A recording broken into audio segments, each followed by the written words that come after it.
This is the test review for Test 1A, the practice of chemistry.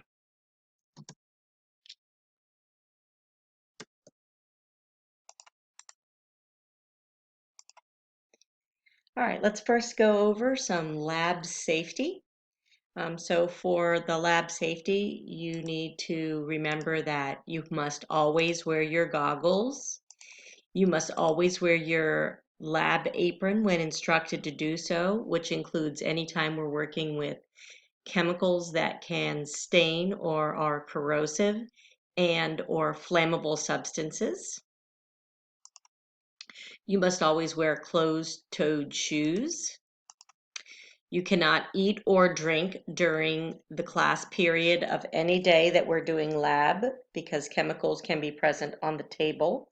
So if I indicate to you that we are having a lab, please be sure to put away any food or drink, and it cannot be out on the counter or on the lab table at all. Put it away.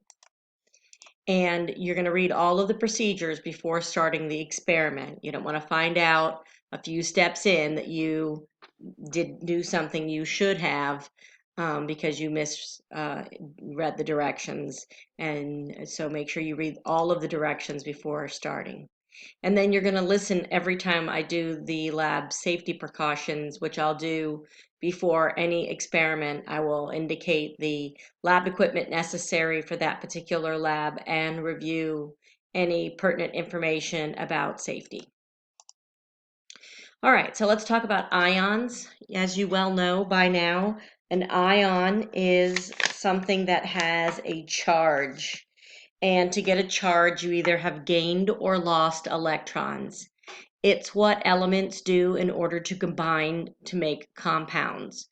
So atoms become ions, and the ions join together to make compounds. So what is a positive ion called? The name of this ion has a clue halfway through the word. The answer is cation. The clue is the letter T in cat looks like a positive sign, a plus sign. What is a negative ion? There's also a clue in the word for this ion as well. The negative ion is an anion, and the N in anion is the reminder that it is negative. What is an ion called if it contains multiple elements? The clue to this is the same thing as something in math when it's a structure that has multiple sides. The answer is it's polyatomic. It's a polyatomic ion. Ions that have more than one element. What's the formula for the following ion? You must give the plus or minus sign, the positive or minus sign when giving an ion's name and charge. So if they tell you they want a sodium ion, that doesn't mean a sodium atom.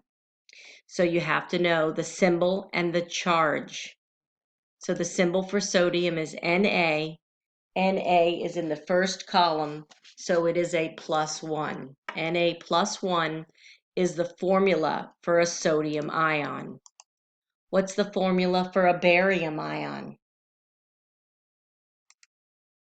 Ba +2, because barium is in the second column. It has a +2 charge. What is the formula for a nitrogen ion? A nitrogen ion actually has its own set name of nitride. So they could have said, what is the formula for nitride? But here they said these were all going to be ions. So it's okay that they said an ion of nitrogen. So the symbol and charge. The symbol is N, and it is 3 away from the noble gas column. So that's a -3. So N -3. Please note that the symbol and the charge are not all the same font. The symbol is a capital letter and if it only has one letter, and a capital and a lowercase if it has two. And its charge is a superscript, which means it's smaller and floating up in the air to the right of the symbol.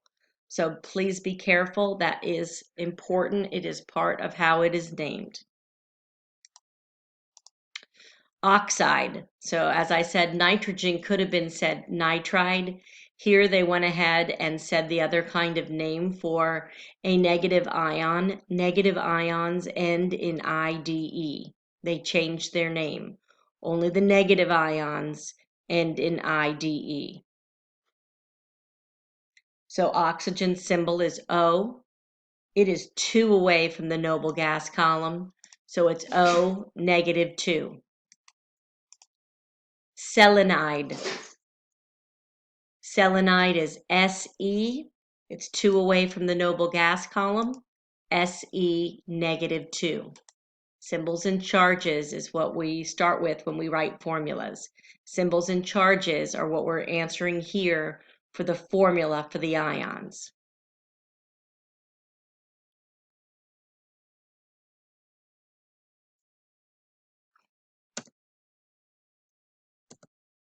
All right, let's go over some lab equipment.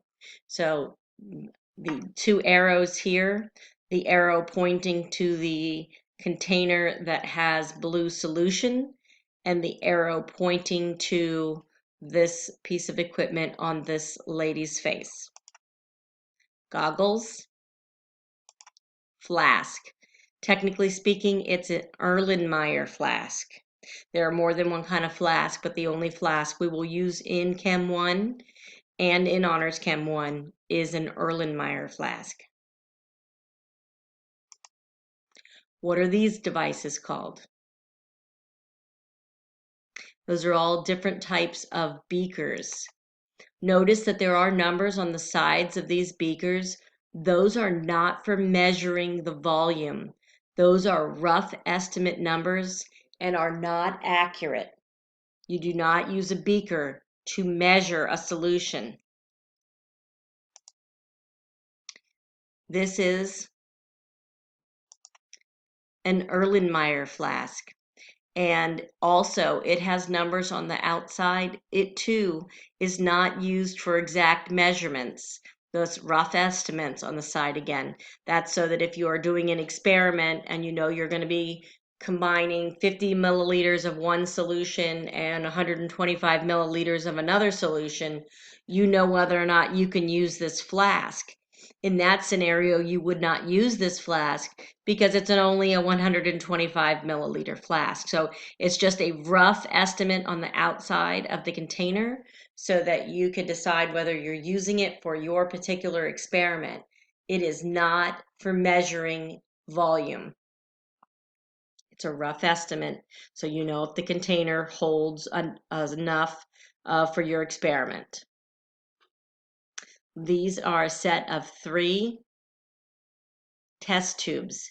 Test tubes have an opening only on one side. They don't stand on their own. They have rounded bottoms, and they're used to conduct experiments.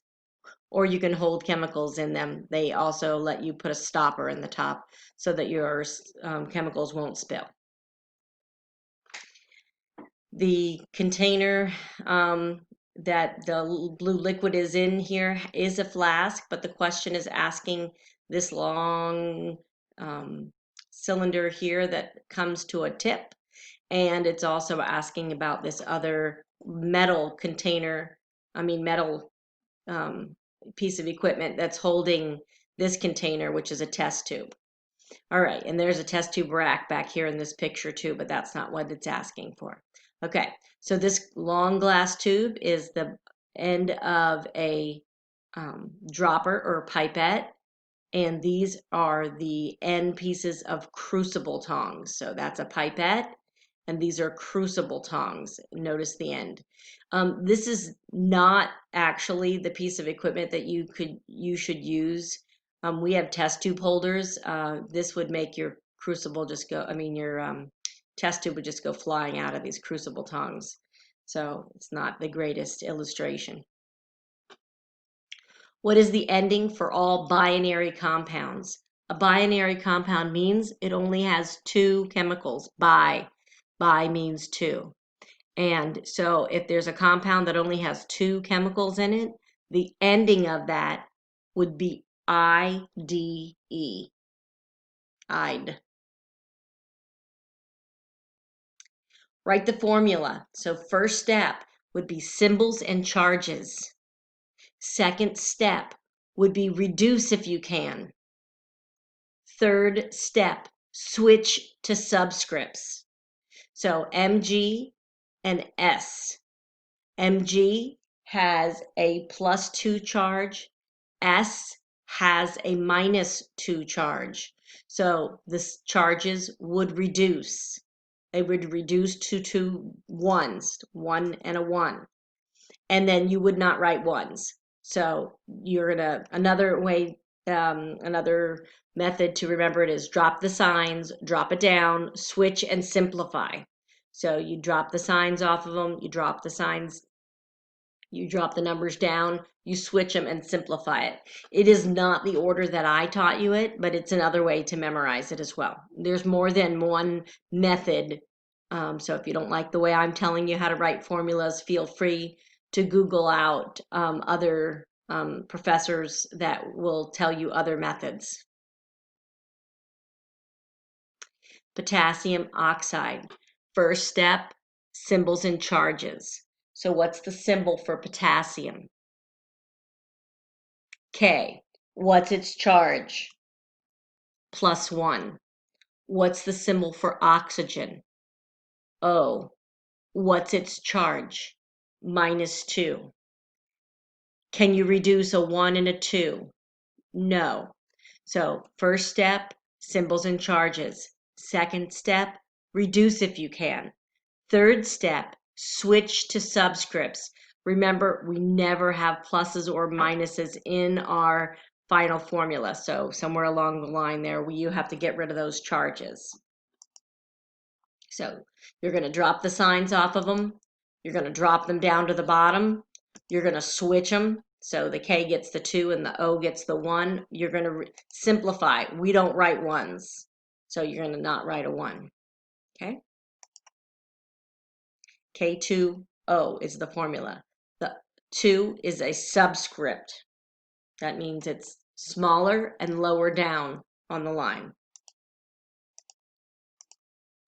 What is the name of this? There are steps to doing the name. First thing is you write the name of the cation. So the first thing is I write the name of whatever Mg is. So I go look that up on the periodic table, and it's magnesium. I have to ask step 2, is magnesium a liar? Meaning, does it have more than one common oxidation number? And the answer to that is no. Magnesium is always a 2, which means you're not going to have a Roman number necessary. And then the next step is to write the anion's name. And remember to end the anion with IDE. So when you go look up the P, the anion is phosphorus. So we have to change that to the ending with IDE, and that's phosphide. So magnesium phosphide. Potassium nitrate. Write the symbols and charges. So that's K for potassium, nitrate, 8. That's not monoatomic. That's not a binary compound that we're writing. That is a polyatomic ion off your orange and blue. How do you know that? Because it ends in 8. Everything with 8 or ite is going to be coming off of your orange and blue chart. So you ask yourself, where is nitrate on the chart? It is in the column that is blue across the top where boron, carbon, nitrogen, and fluorine are on that top column are all blue, which means it's O3 on the oxygen, NO3. And nitrate is in one of the columns that is different as a polyatomic on its charge. It only has a -1 charge. So symbols and charges is K is a +1 and nitrate is an NO3 -1. Reduce if possible. Okay, ones aren't going to be written anyways. and they both reduce down to ones because they're ones, and then drop to the bottom and switch them, and we don't write ones. So it's just going to be K gets the one, which we don't write, and NO3 gets the one, which we don't write. Okay, we don't write ones in a formula. So the answer is K, NO3. There's no space between the K and the N, and there is no space between the O and the 3, and the 3 is a subscript. Calcium phosphite. First step, symbols and charges. How do I know this is polyatomic? Ite. So calcium symbol and charge is Ca with a +2. Phosphite's symbol and charge is a PO3 -3. You must know your polyatomics. If you don't know your polyatomics, you're going to struggle from now until the very last day of school, because you will have polyatomic and formula writing from now until the very last day. So on the very last day of school, you'll still be using this information. So please commit it to memory. Excuse me. So symbols and charges, Ca +2, PO3 -3. Can the charges reduce? Nope, because 2 and 3 cannot reduce down. And then you're going to drop to subscripts. Remember, we don't write the little plus and minus signs on the formulas. We do when we're writing the ions, but not when we write our end compound formula. So the 2 and 3 can't be reduced. And then we're going, Ca is going to get the 3, and the PO3 is going to get the 2. If you have something that has more than one polyatomic, you have to put that polyatomic in parentheses so the reader knows you have 2 of them and not 32 oxygens.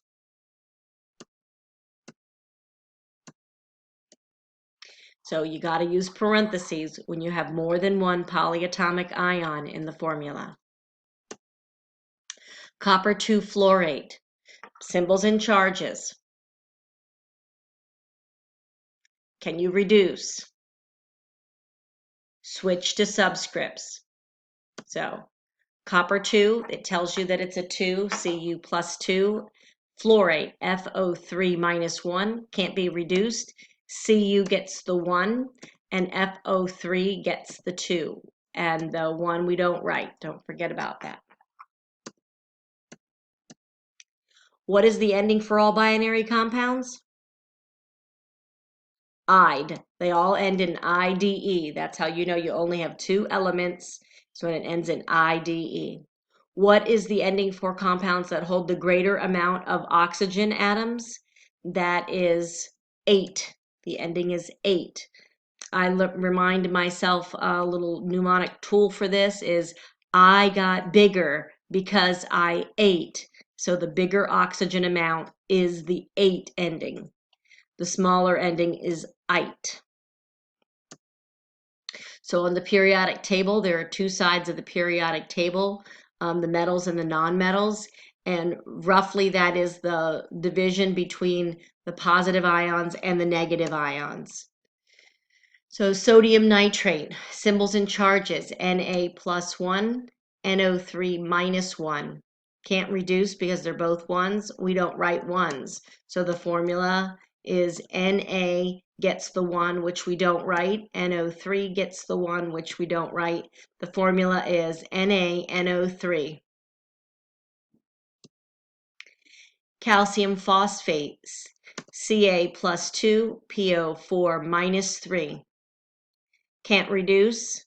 So Ca gets the 3 and the PO4 gets the 2.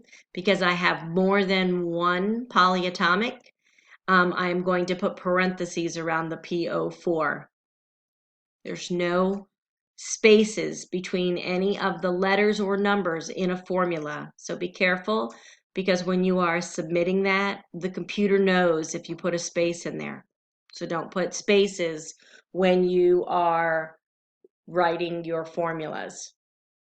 Since we had more than one polyatomic, we need to have parentheses. Aluminum borate. Oh, that says aluminum borate, so let's write that formula. Aluminum borate. First step, symbols and charges. Second step, reduce if you can. Third step, switch to subscripts. So Al plus 3, BO3 minus 3, the 3's reduce. Al gets the 1, which you don't write. BO3 gets the 1, which you don't write. And so the formula is AlBO3. Be careful, make sure that you don't use a capital I in the formula instead of the lowercase l. Even though they look the same when you're typing them, the computer knows what the letter is that you have typed. It is distinctly different, and the machine will grade you accordingly. You must use the right letter, not just one that looks like what you intend. So this is how to write a formula to a name. So I've got a formula, so I say magnesium. I ask, is magnesium a liar? The answer is it's not. It's in second column, so it has no other number besides a 2. If you had said yes, you would have to leave parentheses. And if you say no, like we did for magnesium, we get to skip right down to spot number 5, which is write the name of the anion. This is a polyatomic anion, SO4. You should have that memorized as sulfate. Barium sulfite, symbols and charges. Reduce if you can. Switch to subscripts. So BA gets the 1 and the SO3 gets the 1 because they originally were both 2's, and because they were both 2's, they reduced. So what's the name of this? So first step, you write down the name of the cation. The name of this cation is barium. The second step is you ask, is it a liar? Because we said no, we get to skip all the way down to step 5, which is write the name of your anion. SeO3 is selenite. So barium selenite. Remember, the periodic table is divided into the positive ions, which are on the left, and the negative ions, which are on the right. So the positive ions, the 2 first columns are +1, +2. These are basically +3. I could say them if you want, but we use those differently. These are +3, these 2. Then we start getting into the section over on this side of the periodic table that is the negative ions. So I'm going to make a little zigzag line here so you can see where the negative ions. And for negative ions, we just say how far away it is from the noble gas column, because you'll notice the negative ions have multiple numbers. So we aren't worried about those multiple numbers right now until after spring break. We will learn how to calculate those different oxidation states. But right now, we're just going to say if it's 1 away, it's a -1. If it's 2 away, it's a -2. If it's 3 away, it's a -3. And if it's 4 away, it's a -4. Now that's when they're by themselves, when they're single ions. If they are polyatomic, we have to know whether or not where they are on this chart. Remember, this section, this right here was orange. So was this piece over here. That meant they were O4 when they said 8. And their charges are these in the bus, this orange rectangle right here, are the same number as they were before. So this column is -2 and this column is -3. All right. So the ones that are blue which is this section right here, they are all -1 still, even when they say 8 and when they say 8. The blue ones are all O3 when they say 8. Okay. These are -1, but if you remember, we had a way to memorize this for the charges. It's like a number line. So that's like a 0, and then that's a -1, that's a -2, and that's a -3. That's when they're polyatomic. That's when they are polyatomic. Okay? So when they are polyatomic, we have to have those charges memorized. Okay? -1, -2, -3. These two over here are also blue. This whole section of the periodic table, all of them over there are a -2 charge when they're polyatomic, except for the V, it's a -1. This is the only one that's a -1 is the V. So the VO3 is a -1, and the VO2 is a -1 as well. All right, so when they are polyatomic, if they're orange, they say 8O4, and when they're blue, they say 8O3. Each of them have a one less option. So the O3's one less option is an ite, and it's O2. And the orange start out at O4 when they say 8, which means their one less option is O3. So these are the 8s, and these are the ites for your polyatomic ions. Okay, so you have to know where they are on the periodic table, on the regular periodic table, unless you are in regular chemistry. Then you get to use your orange and blue chart. You still have to understand that one less means O3 and one less means O2.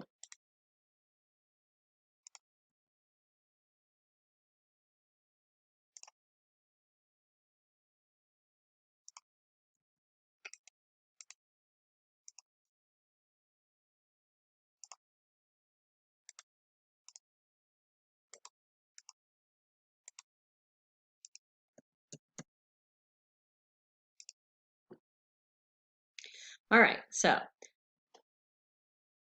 this answer has been given for me already. Al was the aluminum, and then SbO4 is antimony with O4 means antimonate. All right, so this is, I'm given the formula and I got to write the name. So the first thing is I write the name of the cation. This is calcium. I ask, does calcium have more than one charge possible? And the answer is no. So I get to skip to number 5 and write the name of the anion. This anion is ClO2. So I go find where Cl is on the periodic table. It is in the blue column for the polyatomics. Blue means O3 when it says 8, but this says O2. So that means this is ite. So it's calcium chloride. Symbols and charges convert to names by doing the following. What is the name of the K? That's potassium.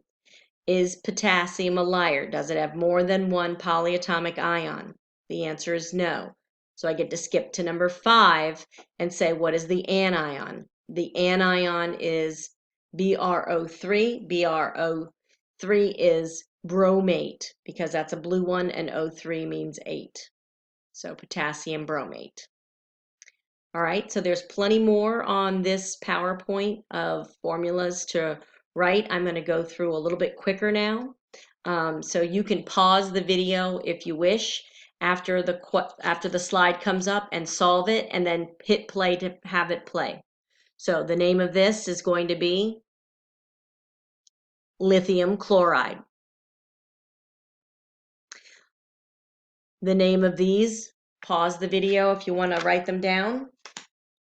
A, Erlenmeyer flask. B, test tubes. C, test tube rack. D, graduated cylinder. That's the only thing we actually measure volume with. E, beaker. A bottle contains 100 milliliters of liquid. The total mass of the bottle and the liquid together is 250 grams. The mass of the empty bottle is 50 grams. What's the density of the liquid? First, we have to have just the mass of the liquid. Density equals mass over volume. So the mass of this liquid by itself is 200 grams because it's the 250 minus 50. Over 100 milliliters gives us, the formula gives us 200 divided by 100 equals 2 grams per milliliter. Please be sure to always include the units in your answer. No units means no correct answer. What type of ions have an ending of IDE? The answer is binary compounds, or negative ions is the question that I should answer the question that it's saying. Didn't ask what kind of compounds. It asked what kind of ions. So the negative ion in the compound is what's making it say IDE. So be sure to answer the correct question, which I didn't at first. All right, so density. What is the mass of a 200 milliliter sample of water? So you have to know the density of water by heart. The density of water is 1. So 1 gram per cubic centimeter or 1 gram per milliliter. So I plug and chug this into my formula to figure out what the mass is. Mass equals density times volume. So the answer to this question would be 100 grams because 1 gram per centimeter cubed times 100 equals 100 grams. So a centimeter cubed is the same as a milliliter. A sample has a mass of 50 grams and a volume of 25 cubic centimeters. What's the density? You must know the formula for density. Density equals mass over volume. You could pause the video and solve the question and replay when your solution is found.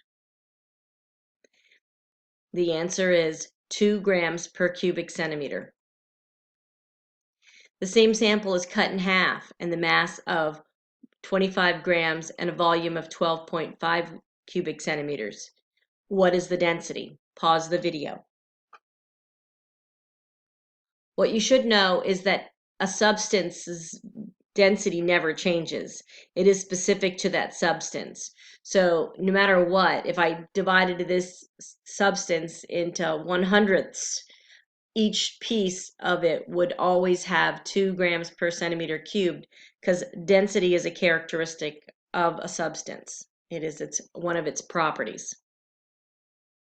A vessel contains 85 milliliters of water. 85 milliliters is a volume. A sample of 100 grams of copper metal is dropped into the vessel and it raises the water level to 86.12 milliliters. What's the density of the copper sample? So mass over volume. This is volume by water displacement, so I have to know how much displaced water did the copper contribute to. So it went from 85 to 86.12. So the volume difference is 1.12 milliliters. So mass 10 divided by 1.12 milliliters gets you the answer 8.93 grams per milliliter. A cube of metal is 1.42 centimeters on edge. It has a mass of 16.3 grams. What's the density of this metal? Solve the problem, pause the video, and return to get the solution. The answer is 16.3 grams. Please remember that they told you the volume by you having to do 1.42 times 1.42 times 1.42 because it's a cube. So length times width times height in order to get to the volume. And so it has a mass of 16.3 grams. divided by 2.86. I had to do the volume myself. Gets me a solution of 5.69 grams per cubic centimeter as its density. For percent error, you take the actual minus the experimental, and that's an absolute value, so there's no plus or minus numbers there. And then divide it by the actual and times it by 100 to get a percent. So percent error is the ratio of an error to the accepted value. It doesn't matter whether you do actual minus experimental or experimental minus actual, since it's an absolute value. So I typically in my calculator will always put whatever number is going to give me a positive number, since it's an absolute value. So a density of an object is 3 grams. Does it sink or float if it's 3 grams per cubic centimeter? Anything over 1 is going to sink because water has 1 gram per cubic centimeter. The accepted density of the substance is actually 2.5 grams per cubic centimeter. How much error was there in your solution to the density of your object?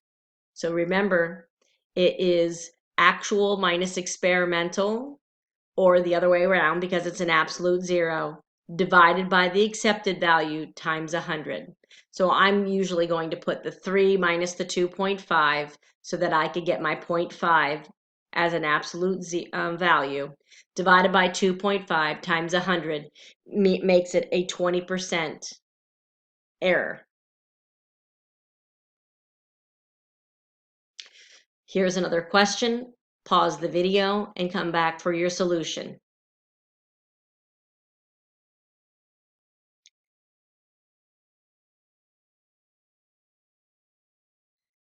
.5% is the solution to this problem.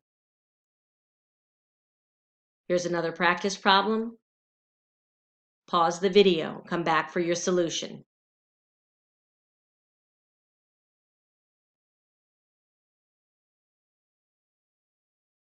.9 grams per milliliter is the solution. An anion gains electrons and have a negative charge. When an anion forms, their names end in IDE. So an N for negative is how I remember it. Chlorine becomes chloride. It has gained 1 electron. How do you know? Because it's 1 away from the noble gas column. Oxygen becomes oxide. It has gained 2 electrons. How do we know? Because it's 2 away from the noble gas column. Cations give away electrons and have a positive charge. I memorized this because the letter T in cation reminds me of a positive sign. Please be sure to know your weird 11, otherwise you might be hunting and pecking through your periodic table in order to write formulas. And sometimes you will get that completely wrong because you will not look up your formula and you will guess your solution, and that will make you get the wrong answer every time. These weird 11 elements are the 11 elements whose names and symbols do not correspond with each other. So Ag is silver. I say almost gold for Ag. Fe is iron. I say Ferris wheels are made out of iron, and the farrier puts iron shoes on a horse. Sb, I say, is super bad because it's the only thing I could think of that sounds like the word antimony is alimony. So that's a stretch, but that's how I memorized it. Hg, that's Mercury. I remember it because it is a hokey god, Mercury, a hokey god. Hokey means not real. Au, I remember it this way. Au, come back with my gold, as part of the guy steals the necklace and runs away. PB, I remember it because plumbers used lead pipes, and some people memorize it that PB, like peanut butter, is heavy like lead. W, I say W, don't stick your tongue out at West Orange because W is the symbol for West Orange. NA, I say this one is Na is sodium, and I say if you don't remember that one because it doesn't apply, you are so dumb. K, do you want to hear a joke about potassium? And the answer is K. See you later, copper. It would be a sin if you didn't remember this little word tin.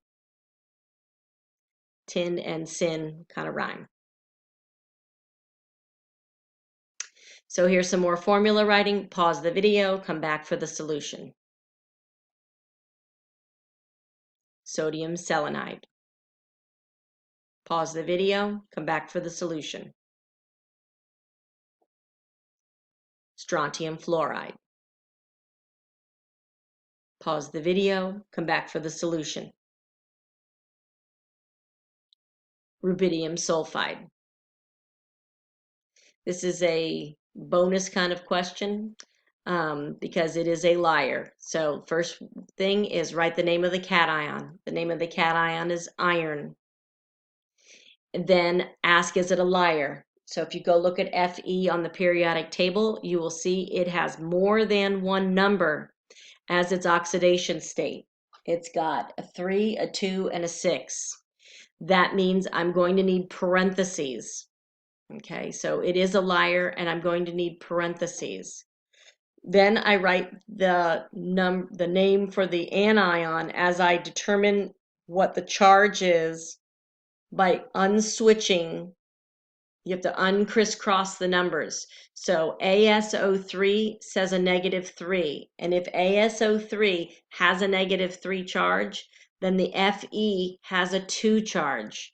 And if you look at the chart, ASO3 does have a -3 charge, so they just switched. Arsenite is a -3, and so it is iron to arsenite.